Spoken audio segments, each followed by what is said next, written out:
We're at the 6th annual Adorama Street Fair along with New York Giants superstar Odell Beckham, and today we're benefiting the Boomer Esiason Foundation for Cystic Fibrosis. So Odell, welcome to Adorama. How are you? I'm good, man. How you doing? I'm doing great. So you're here with Lenovo today. Tell us about your relationship with them. We started something, when was it, last year. JB Smooth and a couple of other guys. It was something that I didn't really see myself getting into at first, and it's just been a relationship that's built ever since then. And met a lot of good people in there, and got a couple of Lenovo computers. So it's been a lot of fun. That whole thing that we did and time building up to it. So besides when you're on your computer, you have to get ready for the season because that's a diligent schedule to get ready for it. So how have you been spending your off season? I've just been trying to live. There's been probably 21 years of my life where I've never really got to do anything. Do the work schedule, and it's like you finish the season, it's back to working out.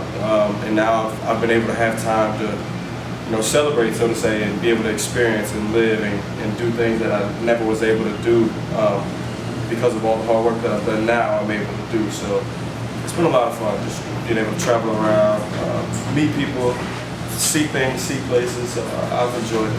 See, now I'm jealous of you. I love living in New York, but you grew up in New Orleans. You went to college at LSU, and I love going to Mardi Gras. I also love eating some New Orleans food. Irene's my favorite place. What's your favorite place to eat in New Orleans? My favorite place to eat in New Orleans is, right now I'd probably say if I go home, there's probably one place I'm going to, and it's Dry Goods. Okay. Some trouble, oysters, seafood pasta. Anytime I get back home, I'm gonna load up. I'm gonna have my parents cooking. Another one that's probably underrated is Jazz Fest, Crawfish Monica. I can't even. My mouth just started. We have to go get some lunch right now. Go get some. I'm gonna have to find that. They actually had a crawfish boil up here yesterday, and I didn't know that it was yesterday, and I missed it. So I missed out on some good crawfish in New York, which doesn't happen much. So now, you went to LSU. When people think LSU now, they think of you. Back in the day, people used to think of Shaq. You have a pretty close relationship with Shaq. Tell the audience about your relationship with Shaq.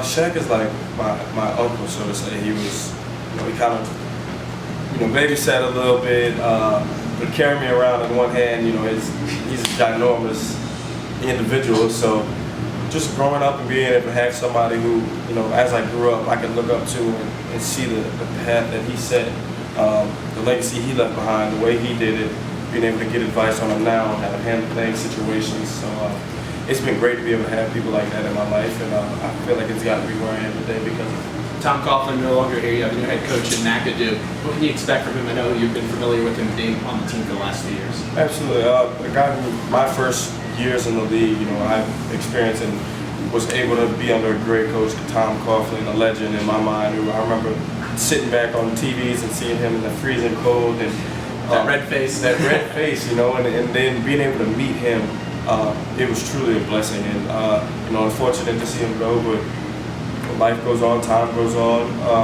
and now Coach McAdoo's stepping up, and I know that he's excited about the opportunity.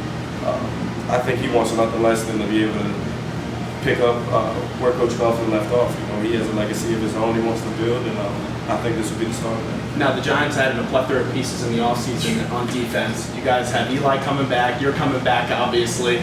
Last year, you guys struggled a bit closing out games, but how do you guys improve on that coming up this year? Because everyone wants to see the Giants back in the playoffs, and I'm sure you do too, right? Absolutely. I think you close out games by not even leaving them close. I say blow them out, shut them out. That's what I've always known.